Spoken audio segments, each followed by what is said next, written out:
ಆಕಾಶವಾಣಿ ಸಮಾಚಾರ ದರ್ಶನ ಮುಖ್ಯಾಂಶಗಳು. ಪ್ರಕಾಶ್ ಪಡುಕೋಣೆ, ಪುಲ್ಲೇಲ ಗೋಪಿಚಂದ್, ಸೈನಾ ನೆಹ್ವಾಲ್, ಪಿವಿ ಸಿಂಧು ಬ್ಯಾಡ್ಮಿಂಟನ್ ಕ್ರೀಡಾಪಟುಗಳು ದೇಶಕ್ಕೆ ಕಿರೀಟಪ್ರಾಯರಾಗಿದ್ದಾರೆ. ಮುಖ್ಯಮಂತ್ರಿ ಸಿದ್ದರಾಮಯ್ಯ. ಜನಪ್ರಿಯ ಮನ್ ಕಿ ಬಾತ್ ಕಾರ್ಯಕ್ರಮದಲ್ಲಿ ಕರ್ನಾಟಕದ ಕಾಫಿ ಕ್ಷೇತ್ರ ಪ್ರಸ್ತಾಪಿಸಿದ ಪ್ರಧಾನಿ ನರೇಂದ್ರ ಮೋದಿ. ಆರೋಗ್ಯಯುತ ಜೀವನಕ್ಕೆ ಯೋಗಾಭ್ಯಾಸವೇ ಮದ್ದು. ಸಂಸದ ಯದುವೀರ್ ಕೃಷ್ಣದತ್ತ ಚಾಮರಾಜ ಒಡೆಯರ್. ಬೆಂಗಳೂರು ಸುಸ್ಥಿರ ಅಭಿವೃದ್ಧಿಗೆ ಪರಿಹಾರ ಸೂಚಿಸಿದ ಸಂಸದ ತೇಜಸ್ವಿ ಸೂರ್ಯ. ಸರ್ದಾರ್ ವಲ್ಲಭಾಯ್ ಪಟೇಲರ 150ನೇ ಜಯಂತಿ. ಬೆಂಗಳೂರು ಪೊಲೀಸ್ ಆಯುಕ್ತಾಲಯದಲ್ಲಿ ರಾಷ್ಟ್ರೀಯ ಏಕತಾ ದಿವಸ ಆಚರಣೆ. ಬೆಳಗಾವಿಯ ಮರಾಠ ಲಘು ಪದಾತಿ ದಳದ ಶಿವಾಜಿ ಕ್ರೀಡಾಂಗಣದಲ್ಲಿ ಶೌರ್ಯವೀರ್ ಓಟ 2025 ಯಶಸ್ವಿ.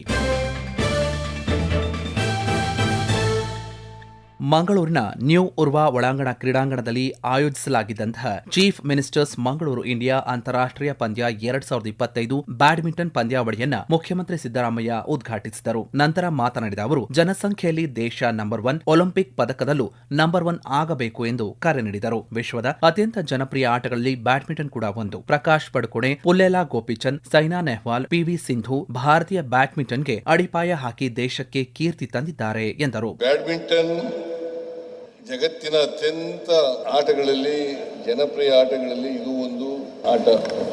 ಈ ಬ್ಯಾಡ್ಮಿಂಟನ್ ಆಟ ಇದೆಯಲ್ಲ, ಸಾಮಾನ್ಯವಾಗಿ ಎಲ್ಲರೂ ಆಡೋದು ತಮ್ಮ ಆರೋಗ್ಯ ರಕ್ಷಣೆಗೋಸ್ಕರ ಆಡ್ತಾರೆ.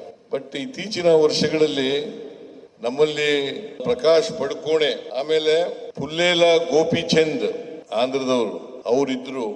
ಅವರು ನಮ್ಮ ದೇಶದಲ್ಲಿ ಬ್ಯಾಡ್ಮಿಂಟನ್ಗೆ ಅಡಿಪಾಯ ಹಾಕೊಟ್ಟಂತವ್ರು ಅವರು ಅಂತಕ್ಕಂಥ ಮಾತುಗಳನ್ನ ಹೇಳಲಿಕ್ಕೆ ಬಯಸ್ತಾ ಇದ್ದಾರೆ. ಆಮೇಲೆ ಸೈನಾ ನೆಹ್ವಾಲ್, ಆಮೇಲೆ ಪಿವಿ ಸಿಂಧು, ಇವರು ಒಲಿಂಪಿಕ್ಸ್ ನಲ್ಲಿ ಪದಕವನ್ನ ಭಾರತ ದೇಶಕ್ಕೆ ತಂದುಕೊಟ್ಟವರು.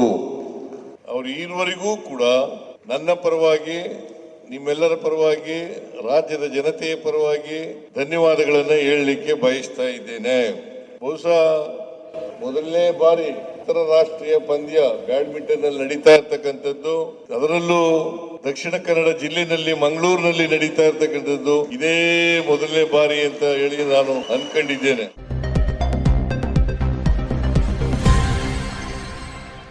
ಮನ್ ಕಿ ಬಾತ್ನ ಸಂಚಿಕೆಯಲ್ಲಿ ಪ್ರಧಾನಿ ನರೇಂದ್ರ ಮೋದಿಯವರು ಕಾಫಿ ಕ್ಷೇತ್ರದ ಏಳಿಗೆ ಬಗ್ಗೆ ಪ್ರಸ್ತಾಪಿಸಿದ್ದು, ಕಾಫಿ ಕೃಷಿಕರು ಮತ್ತು ಉದ್ಯಮಿಗಳಲ್ಲಿ ಹೊಸ ಭರವಸೆಗೆ ಕಾರಣವಾಗಿದೆ. ಈ ಬಗ್ಗೆ ಪ್ರತಿಕ್ರಿಯಿಸಿದ ಕಾಫಿ ಮಂಡಳಿ ಅಧ್ಯಕ್ಷ ದಿನೇಶ್ ದೇವರುಂದ, ಪ್ರಧಾನಿಯವರ ಮಾತು ಕಾಫಿ ಉತ್ಪಾದನಾ ವಲಯಕ್ಕೆ ಪ್ರೇರಣೆ ಕೂಡ ಆಗಿದೆ ಎಂದಿದ್ದಾರೆ. ನಮ್ಮ ದೇಶದ ಪ್ರಧಾನಮಂತ್ರಿಗಳಾದ ಶ್ರೀ ನರೇಂದ್ರ ಮೋದಿಜಿಯವರು ತಮ್ಮ ಮನ್ ಕಿ ಬಾತ್ ಕಾರ್ಯಕ್ರಮದಲ್ಲಿ ಅನೇಕ ಪ್ರದೇಶಗಳನ್ನು ಉಲ್ಲೇಖ ಮಾಡಿದ್ದಾರೆ. ಇದರಿಂದ ಕಾಫಿ ಬೆಳೆಗಾರರು ಮತ್ತು ಅದಕ್ಕೆ ಸಂಬಂಧಪಟ್ಟ ಎಲ್ಲರೂ ಸಂತೋಷ ಆಗಿದೆ.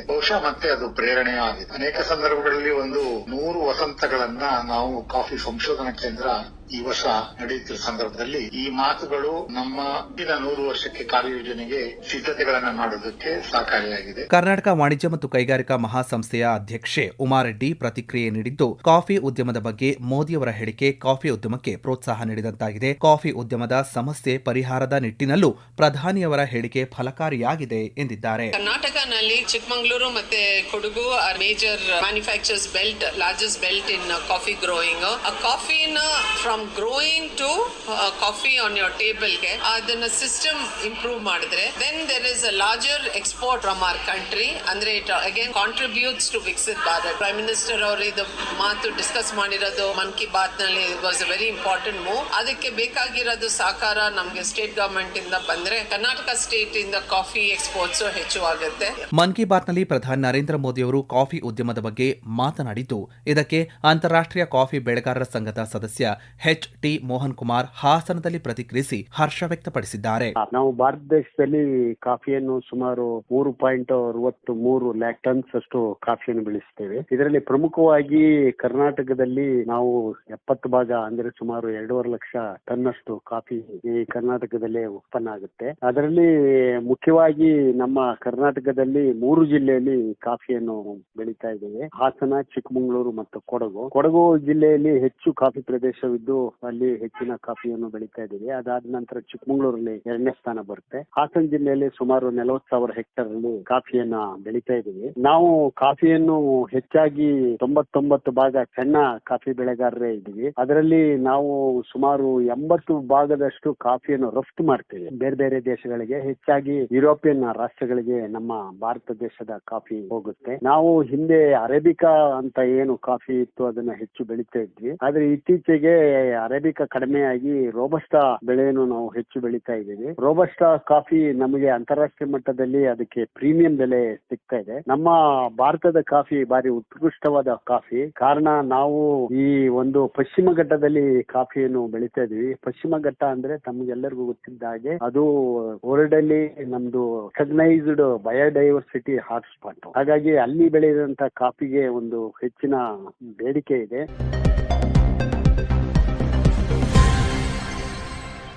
ಬೆಂಗಳೂರಿನಲ್ಲಿ ರಸ್ತೆ, ಮೇಲ್ಸೇತುವೆ, ಪಾದಚಾರಿ ಮಾರ್ಗ ಹಾಗೂ ವಾಹನ ಸಂಚಾರ ಸುಧಾರಣೆಗಳ ಮೂಲಕ ಸುಸ್ಥಿರ ಅಭಿವೃದ್ಧಿಗೆ ಮಾರ್ಗೋಪಾಯಗಳನ್ನು ಬೆಂಗಳೂರು ದಕ್ಷಿಣ ಸಂಸದರಾದ ತೇಜಸ್ವಿ ಸೂರ್ಯ ಸೂಚಿಸಿದ್ದಾರೆ. ಬೆಂಗಳೂರಿನಲ್ಲಿ ಪ್ರಾತ್ಯಕ್ಷಿಕೆ ಮೂಲಕ ಅವರು ತಮ್ಮ ಅನಿಸಿಕೆ, ಆಲೋಚನೆಗಳನ್ನು ಹಂಚಿಕೊಂಡಿದ್ದಾರೆ. ಬನ್ನಿ ಆಲಿಸೋಣ ತೇಜಸ್ವಿ ಸೂರ್ಯ ಅವರು ಬೆಂಗಳೂರು ಮೂಲಸೌಕರ್ಯ ಅಭಿವೃದ್ಧಿಗೆ ಯಾವ ಮಾರ್ಗೋಪಾಯಗಳನ್ನು ಸೂಚಿಸಿದ್ದಾರೆ. ಲಾಲ್ ಬಾಗು ಮರಗಳನ್ನು ತೆಗಿತಾ ಇದ್ದಾರೆ, ಸ್ಯಾಂಕಿ ಟ್ಯಾಂಕ್ ಸಮಸ್ಯೆ ಆಗ್ತಾ ಇದೆ, ಎನ್ವಿರಾನ್ಮೆಂಟ್ ಇದು ಒಂದು ಇಶ್ಯೂ. ಆದ್ರೆ ಕೇವಲ ಆ ಕಾರಣಕ್ಕೆ ನಾವು ವಿರೋಧ ಮಾಡ್ತಾ ಇಲ್ಲ, ಇದನ್ನ ನಾನು ಸ್ಪಷ್ಟ ಮಾಡ್ತಾ ಇದ್ದೀವಿ. ಪರಿಸರಕ್ಕೆ ಹಾನಿ ಆಗೋದು ನಿಜ, ಆದ್ರೆ ಅದೊಂದೇ ಕಾರಣಕ್ಕೆ ನಮ್ಮ ವಿರೋಧ ಅಲ್ಲ. ನಮ್ಮ ವಿರೋಧ ಇರುವಂತದ್ದು ಸಾರ್ವಜನಿಕ ಹಣ ಯಾವ ರೀತಿ ಪೋಲ್ ಆಗ್ತಾ ಇದೆ, ಯಾವ ರೀತಿ ವ್ಯರ್ಥ ಆಗ್ತಾ ಇದೆ ಅನ್ನೋದನ್ನ ಸಾರ್ವಜನಿಕರಿಗೆ ಗಮನಕ್ಕೆ ತರ್ತಾ ಇದೆ.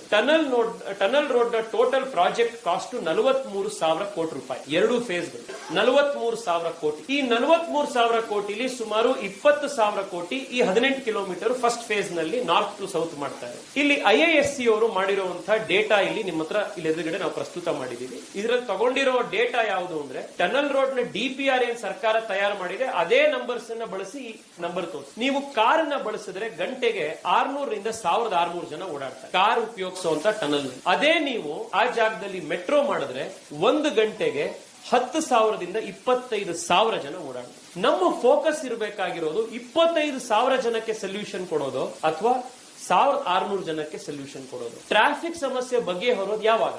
ಈ ಕಾರಣ DCM ಗೆ ಮನವಿ ಮಾಡಿದ್ದು, ನೀವೇನ್ ಟನಲ್ ರೋಡ್ಗೆ ದುಡ್ಡು ಖರ್ಚು ಮಾಡಬೇಕು 43,000 ಕೋಟಿ ಅಂತ ಎತ್ತಿಡ್ತಾ ಇದ್ದೀರಾ, ಅದನ್ನ ನೀವು ಕಾರ್ಗಳನ್ನ ಮಾತ್ರ ಉಪಯೋಗಿಸುವಂತ ಟನಲ್ ಅನ್ನ ಮಾಡದಲೆ ಅದೇ ದುಡ್ಡಲ್ಲಿ ನೀವು ಮೆಟ್ರೋ ಮಾರ್ಗವನ್ನ ಮಾಡಿದ್ರೆ, ಸಬರ್ಬನ್ ಅನ್ನ ಮಾಡಿದ್ರೆ 25,000 ಜನ ಗಂಟೆಗೆ ಉಪಯೋಗಿಸ್ತಾರೆ.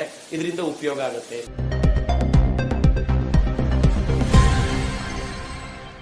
ಬೆಂಗಳೂರು ಪೊಲೀಸ್ ಆಯುಕ್ತಾಲಯದಲ್ಲಿ ರಾಷ್ಟ್ರೀಯ ಏಕತಾ ದಿವಸ್ ಆಚರಿಸಲಾಯಿತು. ಉಕ್ಕಿನ ಮನುಷ್ಯನೆಂದು ಖ್ಯಾತರಾದಂತಹ ದೇಶದ ಪ್ರಥಮ ಗೃಹ ಸಚಿವರಾಗಿದ್ದ ಸರ್ದಾರ್ ವಲ್ಲಭಾಯ್ ಪಟೇಲ್ ಅವರ 150ನೇ ಜಯಂತಿಯ ಸಂದರ್ಭದಲ್ಲಿ ಏಕತಾ ದಿವಸ್ ಆಚರಿಸಲಾಗುತ್ತಿದೆ. ಕಾರ್ಯಕ್ರಮದ ಆರಂಭದಲ್ಲಿ ಸ್ವಾಗತ ಭಾಷಣ ಮಾಡಿದ ಪೊಲೀಸ್ ಉಪ ಆಯುಕ್ತರಾದ ಅನಿತಾ ಹಡ್ಡಣ್ಣನವರ್ ತಮ್ಮ ಅನಿಸಿಕೆ ಹಂಚಿಕೊಂಡರು. ಪೊಲೀಸ್ ಫೋರ್ಸ್ ಕೂಡ ಇವತ್ತಿನ ದಿನ ಮಹತ್ವದ ಪಾತ್ರವನ್ನು ವಹಿಸ್ತಾ ಇದೆ. ಯೂನಿಟಿ ಅನ್ನೋದು ಎಲ್ಲ ಒಂದು ಸಾರ್ವಜನಿಕರಲ್ಲಿ ಮುಖ್ಯವಾಗಿ ಪಾತ್ರ ವಹಿಸುತ್ತದೆ. ಪೊಲೀಸರನ್ನು ಕೂಡ ಹಬ್ಬ ಹರಿದಿನಗಳಲ್ಲಾಗ್ಲಿ ಅಥವಾ ಒಂದು ಸಮಾರಂಭ ಆಯೋಜನೆಗಳಲ್ಲಾಗ್ಲಿ ಕೂಡ ಅವ್ರದ್ದು ಕೂಡ ಪಾತ್ರ ಒಟ್ಟಿಗೆ ಜನರನ್ನು ಸಾರ್ವಜನಿಕರನ್ನು ಒಂದುಗೂಡಿಸಿ ಹಬ್ಬಗಳನ್ನು ಏಕತೆಯಲ್ಲಿ ಆಚರಣೆಯಲ್ಲಿ ಪೊಲೀಸರ ಪಾತ್ರ ಪ್ರಮುಖವಾಗಿದೆ. ಯೂನಿಟಿ ಅನ್ನುವುದರ ಬಗ್ಗೆ ಮಹತ್ವದ ಪಾತ್ರವನ್ನು ವಹಿಸ್ತಾ ಇದ್ದಾರೆ. ಇದೇ ಸಂದರ್ಭದಲ್ಲಿ ಸಭೆ ಉದ್ದೇಶಿಸಿ ಮಾತನಾಡಿದ ಬೆಂಗಳೂರು ನಗರ ಪೊಲೀಸ್ ಆಯುಕ್ತರಾದ ಸೀಮಂತ್ ಕುಮಾರ್ ಸಿಂಗ್ ಜನಸಾಮಾನ್ಯರಿಗೆ ಪೊಲೀಸ್ ರಕ್ಷಣೆ ಒದಗಿಸಲು ತೆಗೆದುಕೊಂಡಿರುವ ಕ್ರಮಗಳ ಬಗ್ಗೆ ವಿವರಿಸಿದರು. ಮನೆ ಮನೆಗೆ ಕಾರ್ಯಕ್ರಮ ಇರಲಿ ಅಥವಾ ಡ್ರಗ್ಸ್ ಬಗ್ಗೆ ಅಭಿಯಾನ ಇರಲಿ, ಆಕ್ಸಿಡೆಂಟ್ ಪ್ರಿವೆನ್ಷನ್ ಬಗ್ಗೆ ಇರಲಿ ಅಥವಾ ಬೇರೆ ಇನ್ನಿತರ ಯಾವುದು ಪ್ರೋಗ್ರಾಮ್ ಇರಲಿ, ಇವತ್ತು ವಿಶೇಷವಾಗಿ ನಮ್ಮ ಸರ್ದಾರ್ ವಲ್ಲಭಾಯ್ ಪಟೇಲ್ ಅವರದು ಜನ್ಮದಿನ. ಪೊಲೀಸ್ ಇಲಾಖೆಗೆ ಒಂದು ತುಂಬಾ ಇದು ಇಂಪಾರ್ಟೆಂಟ್ ದಿವಸ ಇದೆ. ಸಮಾಜದಲ್ಲಿ ಏನೇನೋ ಸಮಸ್ಯೆ ಇದೆ ಅದರದ್ದು ಅವೇರ್ನೆಸ್ ಕ್ರಿಯೇಟ್ ಮಾಡಲಿಕ್ಕೆ ಮತ್ತೆ ವಿಶೇಷವಾಗಿ ಜನದಲ್ಲಿ ಎಲ್ಲ ಕಡೆ ಒಂದು ಯೂನಿಟಿದು ಒಂದು ಸ್ಪಿರಿಟ್ ಇರಲಿ ಅಂತ ಕೂಡ ನಾವು ನಮ್ದು ಎಂಟೈರ್ ಪೊಲೀಸ್ ಸ್ಟೇಷನ್ ವ್ಯಾಪ್ತಿಯಲ್ಲಿ ಬ್ಯಾಂಗ್ಳೂರ್ ಸಿಟಿದು ಪೊಲೀಸ್ ಪ್ರತಿಯೊಂದು ಪೊಲೀಸ್ ಸ್ಟೇಷನ್ ವ್ಯಾಪ್ತಿಯಲ್ಲಿ ಅಧಿಕಾರಿಯವರು ಹಮ್ಮಿಕೊಂಡಿದ್ದಾರೆ. 185 ಪೊಲೀಸ್ ಸ್ಟೇಷನ್ ಆಗಿದೆ ಇಡೀ ಸಿಟಿಯಲ್ಲಿ. ಇದರಲ್ಲಿ ಬೇರೆ ಬೇರೆ ಟೈಪ್ ಇದೆ, law and order, traffic, cyber crime, woman ಎಲ್ಲ ಸೇರಿ. ಸೊ ಈ ಎಲ್ಲ ಸ್ಟೇಷನ್ಸ್ ಯಾರು ನಿಮಗೋಸ್ಕರ ಇದೆ. ನಾವು ಎಲ್ಲ ಸತತವಾಗಿ ನಮ್ಮ ಪೊಲೀಸ್ ಅವರು ಶ್ರಮ ಪಡಿಸಿ ನೀವು ನೆಮ್ಮದಿಯಲ್ಲಿ ಇರಬೇಕು, ನೀವು ಯಾವ ಪ್ರೊಫೆಷನ್ ದಲ್ಲಿ ಇದ್ದೀರಾ, ನೀವು ಸ್ಟೂಡೆಂಟ್ಸ್ ಇರ್ಲಿ, ಉದ್ಯೋಗದಲ್ಲಿ ಇರ್ಲಿ, ಬಿಸ್ನೆಸ್ ಅಲ್ಲಿ ಇರ್ಲಿ, ಯಾವ ಕ್ಷೇತ್ರದಲ್ಲಿ ಇರ್ಲಿ, ನಾವು ನೋಡ್ಕೊಳ್ಳಿಕ್ಕೆ ನಾವು ಯಾವಾಗಲೂ ರೆಡಿ ಇರ್ತೀವಿ. ಮತ್ತೆ ನಮ್ದು ಎಲ್ಲ ಪ್ರಯತ್ನ ನಿಮಗೋಸ್ಕರ ಇರ್ತದೆ. ಆ ನಿಟ್ಟಿನಲ್ಲಿ ಜನಸ್ನೇಹಿ ಪೊಲೀಸ್ದು ಒಂದು ಕಾನ್ಸೆಪ್ಟ್ ಏನಿದೆ ತುಂಬಾ ಚೆನ್ನಾಗಿ ನಡೀತಾ ಇದೆ.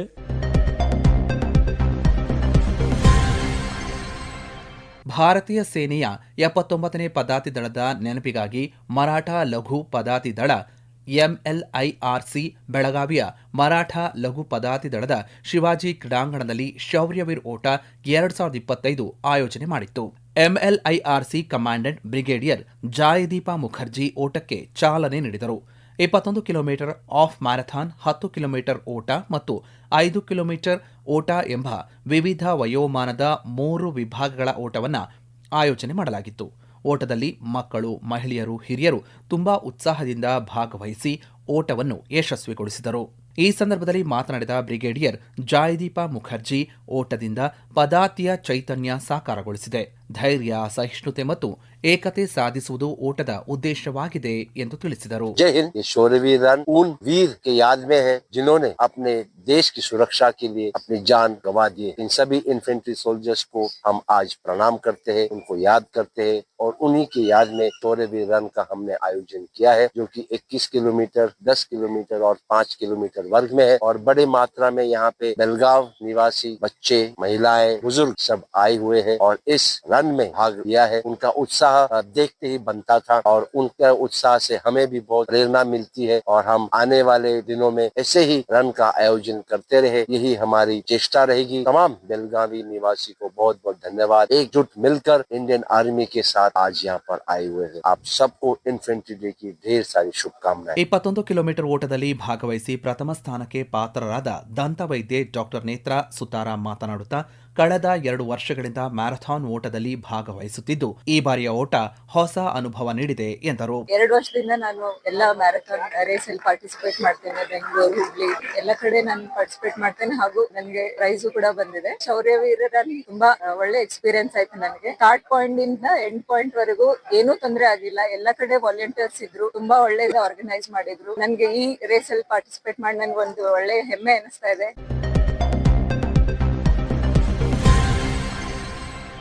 ಮೈಸೂರಿನಲ್ಲಿ ಕರ್ನಾಟಕ ಅಂಚೆ ಇಲಾಖೆ ಆಯೋಜಿಸಿದ ಭಾರತ ಅಂಚೆ ಮೈಸೂರು ಮ್ಯಾರಥಾನ್ ಕಾರ್ಯಕ್ರಮವು ಯಶಸ್ವಿಯಾಗಿ ಜರುಗಿತು. ಮ್ಯಾರಥಾನ್ನಲ್ಲಿ ಮೈಸೂರು ಕೊಡಗು ಲೋಕಸಭಾ ಕ್ಷೇತ್ರದ ಸಂಸದ ಯದುವೀರ ಕೃಷ್ಣದತ್ತ ಚಾಮರಾಜ ಒಡೆಯರ್ ಅವರು ಭಾಗವಹಿಸಿದ್ದರು. ಅಂಚೆ ಇಲಾಖೆಯ ಮುಖ್ಯ ಕಚೇರಿಯಿಂದ ಚಾಮುಂಡಿ ಬೆಟ್ಟ ಸೇರಿದಂತೆ ವಿವಿಧ ರಸ್ತೆಗಳಲ್ಲಿ ಮ್ಯಾರಥಾನ್ ಹೊರಡಲು ವ್ಯವಸ್ಥೆ ಮಾಡಲಾಗಿತ್ತು. ಈ ಮ್ಯಾರಥಾನ್ನಲ್ಲಿ ಮೈಸೂರು ಹಾಗೂ ರಾಜ್ಯದ ವಿವಿಧ ಜಿಲ್ಲೆಗಳಿಂದ ವಿವಿಧ ವಯೋಮಾನದವರು ಭಾಗಿಯಾಗಿದ್ದರು. ಉದ್ಘಾಟನಾ ಸಮಾರಂಭದಲ್ಲಿ ಮಾತನಾಡಿದ ಸಂಸದ ಯದುವೀರ್ ಅವರು, ಮೈಸೂರಿನಲ್ಲಿ ಮ್ಯಾರಥಾನ್ ಆಯೋಜಿಸಿರುವುದು ಸಂತಸವಾಗಿದೆ. ಈ ಮ್ಯಾರಥಾನ್ನಲ್ಲಿ ಭಾಗಿಯಾದ ಎಲ್ಲರಿಗೂ ಅಭಿನಂದನೆ. ಕ್ರೀಡೆ ಹಾಗೂ ವ್ಯಾಯಾಮಕ್ಕೆ ಪ್ರೋತ್ಸಾಹ ನೀಡುತ್ತಿರುವ ಅಂಚೆ ಇಲಾಖೆಗೂ ಅಭಿನಂದನೆ. ಇಂತಹ ಪ್ರೋತ್ಸಾಹದ ಕಾರ್ಯಕ್ರಮದಲ್ಲಿ ಹೆಚ್ಚು ಜನರು ಭಾಗಿಯಾಗಿದ್ದಾರೆ. ಪ್ರತಿಯೊಬ್ಬರೂ ಆರೋಗ್ಯಯುತ ಜೀವನ ನಡೆಸಲು ದಿನನಿತ್ಯ ಯೋಗ, ವ್ಯಾಯಾಮ ಮಾಡುವುದು ಮುಖ್ಯ ಎಂದು ತಿಳಿಸಿದರು. ಇಂಥ ಒಂದು ಕಾರ್ಯಕ್ರಮದಲ್ಲಿ ವ್ಯಾಯಾಮವನ್ನು ಪ್ರೋತ್ಸಾಹ ದೃಷ್ಟಿಯಲ್ಲಿ ಮಾಡ್ತಾ ಇರುವಾಗ ನಮ್ಮ ನಿವಾಸಿಗಳು ಬಂದು ಇದರಲ್ಲಿ ಭಾಗವಹಿಸಿರೋದು ಅತ್ಯಂತ ಸಂತೋಷದ ವಿಚಾರ. ಇಲ್ಲಿ ಹೆಚ್ಚು ಜನ ಬೆಂಗಳೂರಿಂದ ಬಂದಿರೋದು, ಆದರೂ ಸಹ ಮೈಸೂರಿನವರು ಬರಬೇಕು ಅಂತ ನಾನು ವಿನಂತಿ ಮಾಡ್ತೀನಿ. ನೋಡಿ, ಒಂದು ಆರೋಗ್ಯಕರ ಸಮಾಜ, ಆದರ್ಶಪೂರ್ವಕ ಸಮಾಜದ ಒಂದು ನೆಲೆಗಟ್ಟು. ಅದಕ್ಕಾಗಿ ಇಂಥ ಕಾರ್ಯಕ್ರಮವನ್ನು ಪ್ರೋತ್ಸಾಹ ನೀಡಬೇಕಾಗಿದೆ. ಹೌದು, ಈ ಕಾರ್ಯಕ್ರಮ ಜೊತೆಗೆ ನಿತ್ಯನೂ ಕೂಡ ಇಂಥ ಒಂದು ಕ್ರಮ ತಗೋಬೇಕಾಗಿರುವಂಥದ್ದು ಅತಿ ಅವಶ್ಯ. ಅವು ಆರೋಗ್ಯಕರ ಇದ್ರೆ ಈ ಒಂದು ಒಳ್ಳೆ ಸಮಾಜಕ್ಕಾಗಿ ಅದು ಬಹಳ ದೊಡ್ಡ ಸೇವೆಯನ್ನು ಕೊಡುತ್ತೆ. ಮತ್ತೆ ನಿಮ್ಮದೇ ಆದಂತಹ ಕುಟುಂಬ ಮತ್ತೆ ನಿಮ್ಮದೇ ಆದ ಜೀವನವನ್ನು ಅಂದಿಸಲಿಕ್ಕೆ ಇದು ಒಂದು ಒಳ್ಳೆ ಕ್ರಮ ಅಂತ ನಾನು ಭಾವಿಸ್ತೀನಿ. ಅಂಚೆ ಇಲಾಖೆಯ ಮುಖ್ಯ ಪೋಸ್ಟ್ ಮಾಸ್ಟರ್ ಜನರಲ್ ಪ್ರಕಾಶ್ ಮಾತನಾಡಿ, ಪ್ರಥಮ ಬಾರಿಗೆ ಮೈಸೂರಿನಲ್ಲಿ ಮ್ಯಾರಥಾನ್ ಆಯೋಜಿಸಲಾಗಿದೆ. ಫಿಟ್ ಇಂಡಿಯಾ ಆಂದೋಲನದ ಮೂಲಕ ಆರೋಗ್ಯದ ಬಗ್ಗೆ ಪ್ರಧಾನಿ ನರೇಂದ್ರ ಮೋದಿ ಅವರು ಹೆಚ್ಚು ಒತ್ತು ನೀಡುತ್ತಿದ್ದಾರೆ. ಇಂದಿನ ಮ್ಯಾರಥಾನ್ ಕಾರ್ಯಕ್ರಮವು ಫಿಟ್ ಇಂಡಿಯಾದ ಒಂದು ಭಾಗವಾಗಿದೆ. ಅದರ ಜೊತೆಗೆ ಅಂಚೆ ಇಲಾಖೆಯ ಉತ್ಪನ್ನಗಳನ್ನು ಇಲ್ಲಿ ಪ್ರದರ್ಶಿಸಲಾಗುತ್ತಿದೆ ಹಾಗೂ ಅಂಚೆ ಇಲಾಖೆ ಹೊಸದಾಗಿ ಪರಿಚಯಿಸಿರುವ ಅಂಚೆ ಇಲಾಖೆಯ ಆಪ್ ಬಗ್ಗೆ ಜನರಿಗೆ ಅರಿವು ಮೂಡಿಸುವ ಕೆಲಸವಾಗಿದೆ ಎಂದರು. ಸೆಲ್ಫ್ ಸರ್ವಿಸ್ ಆಪ್ ರೀಸೆಂಟ್ ಆಗಿ ಲಾಂಚ್ ಮಾಡಿದ್ವಿ. ಅದು ಆಪ್ ಏನು ಅಂತ ಹೇಳಿದ್ರೆ, ನಿಮ್ದು speed post articles, registered article, money order ಎಲ್ಲ ಪೋಸ್ಟಲ್ ಟ್ರಾನ್ಸಾಕ್ಷನ್ ಅನ್ನ ನಿಮಗೆ ಪೋಸ್ಟ್ ಆಫೀಸ್ಗೆ ಬರಬೇಕಾಗಿಲ್ಲ. ಮನೆಯಲ್ಲೇ ಕೂತು ನಿಮಗೆ ಅದರಲ್ಲಿ ಬುಕ್ ಮಾಡಬಹುದು. ಅದರಲ್ಲಿ ನಿಮಗೆ ಪ್ರಿಂಟ್ ಮಾಡಕ್ಕೆ ಒಂದು ಸ್ಲಿಪ್ ಬರುತ್ತೆ. ಅದು ಪ್ರಿಂಟ್ ಅಂಟಿಸ್ಬಿಟ್ಟು ನಮ್ಮ ಜನ ಪೋಸ್ಟ್ ಆಫೀಸ್ ಇಂದ ಮನೆಗೆ ಬಂದು ಆರ್ಟಿಕಲ್ ಅನ್ನು ಕಲೆಕ್ಟ್ ಮಾಡ್ತೀವಿ. ಪೇಮೆಂಟ್ ಅನ್ನೆಲ್ಲ QR ಕೋಡ್ ಅಲ್ಲಿ ನಿಮ್ಮ UPI ಟ್ರಾನ್ಸಾಕ್ಷನ್ ತರ ಮಾಡಬಹುದು. ಸೊ ಪೋಸ್ಟ್ ಆಫೀಸ್ಗೆ ಬರೋ ಅಗತ್ಯನೇ ಇಲ್ಲ.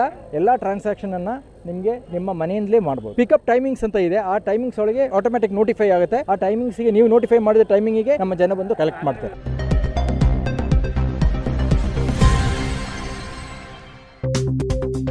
ಇದುವರೆಗೂ ಆಕಾಶವಾಣಿ ಬೆಂಗಳೂರು ಸುದ್ದಿ ವಿಭಾಗ ಸಿದ್ಧಪಡಿಸಿದ ಸಮಾಚಾರ ದರ್ಶನ ಕೇಳಿದಿರಿ. ಸುದ್ದಿ ಸಂಪಾದಕರು ಬೆಂಗಳೂರು ಆಕಾಶವಾಣಿಯ ಸಹಾಯಕ ನಿರ್ದೇಶಕರಾದ HR ಸುಧೀಂದ್ರ. ಪ್ರಸ್ತುತಪಡಿಸಿದವರು ಚೇತನ್ ಸಿವಿ. ಪ್ರಸಾರ ನಿರ್ವಹಣೆ ನಂದೀಶ್ವರ ಬಿ ಶಿಡ್ಲಹಳ್ಳಿ.